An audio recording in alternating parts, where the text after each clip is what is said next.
John Wesley, ఆ పేరు పలకగానే నా ఒళ్ళు పులకరిస్తూ ఉంటుంది. ఎంత గొప్ప భక్తుడంటే ఆయన జీవిత చరిత్ర చదువుతున్నప్పుడు నిజంగా ఎన్నో విషయాలు మనం నేర్చుకోవచ్చు. దేవుడు విలియం కేరీ, ఇంగ్లాండ్ దేశాన్ని విడిచి మన దేశానికి సువార్తను తీసుకొచ్చినటువంటి గొప్ప మిషనరీ పితామహుడు అని ఆయనకు బిరుదిచ్చారు.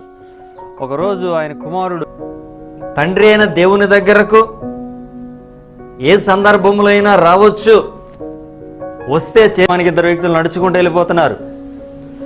మందమతులారా, ప్రవక్తలు చెప్పిన మాటలు నమ్మనటువంటి అవివేక ఎస్కిమోలు అనే ఒక జాతి ప్రజలు వారి ఆహారము వేటాడటము చాలా విచిత్రంగా ఉంటుంది. ఎస్కిమోలు అనే జాతి ప్రజలు తోడేళ్లను పట్టుకోవడానికి మంచు ప్రాంతంలో నివసిస్తారు. వాళ్ళు ఆ మంచు సర్వ సంపదలు మన హృదయంలో ఉన్నాయి.